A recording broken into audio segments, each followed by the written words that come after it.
So let's start. So vision board workshop, okay? A lot of people call it dream board, vision board. And here's my name, Karla Peralta. I'm an LCSW, clinical social worker. So I've been working with mental health for about 20 years now. So I love to talk about visions and dreams and goals. Why? I learned early on that the trick to avoiding depression and all the negativity that we may encounter is by having dreams and hopes. So my hope is that this is very powerful and life-changing for you. And I want you to expect that from what you're going to do, because what we expect, we receive, right? It's not just pretty pictures on the wall and la la la. It's something very, very powerful and even, I would say, divine. Okay, now why are we doing this? First of all, you want to live on fire, right? You want to live excited about life. You want to leave a legacy. The things that you're wanting to do are going to impact people and things in the future. And you want to be a positive influence for others. It's important that you first figure out when you want to see results. Are you looking results in 6 months, 3 months, 4 months, 1 year? What are you looking for? What do you want to do or can achieve in that time frame?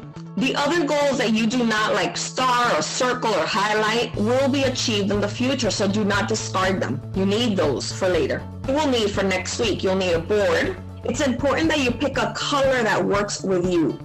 In my case, I'm really like vibrant. I need like neon colors because they just excite me. For some people that won't work. So you gotta pick colors that are good for you.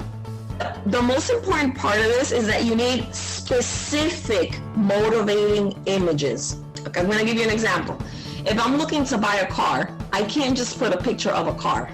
It has to be the year, the model, the make, the color of what I'm looking for. It has to be extremely specific.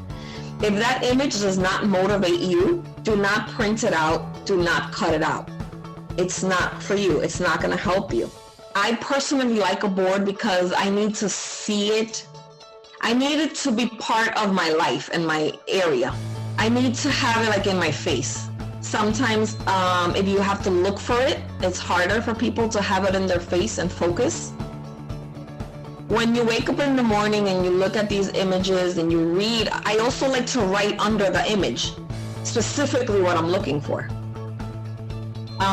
And when I feel like when I do that in the morning, I prepare my mind to continue to search for what I'm looking for. Your mind becomes very intentional. You're right, you know? So that's the goal, is for you to be able to see it consistently, but specifically when you wake up and before you go to bed. Because before you go to bed, whatever it is that your mind is working on, it's going to continue to work on that. Now, if you go to bed looking at your dreams and goals, your mind is going to work for that, for what you just saw. And that's very powerful because you spend a long time sleeping, many hours, and now your mind is searching for how am I going to get this done and that done and okay. And that's time that you can't control what you're thinking of. But if you look at it prior to sleeping, now you're telling your mind what it's going to think of. Part 2, okay? Okay, Yeah. So your day will be tailored on what is on your board. Okay, so that's one of the things. When you wake up in that morning and you look at your board, you have to figure out how am I going to make my day intentional to achieve what I want on my board, right? So how will it be intentional today? I'm going to look at it in the morning when I wake up, and I'm going to look at it right before I go to bed. And one of the benefits of looking at it right before you go to bed is that you ask yourself, how did I do today? What can I do better tomorrow to reach these goals that maybe I didn't touch today? If you want, you can start to set up your images on your board now as we speak without pasting them or putting them on. Okay, so not necessarily sticking them on yet, okay? But start putting them around, okay? And I want you to do 2 things that I have found that have helped me a lot. One of them is I leave a space next to the image, okay? So as you place them, okay, leave that space where you're gonna put a picture of yourself achieving that goal, a picture of yourself achieving that goal, and then a space under or wherever you'd like where you can write out that positive affirmation.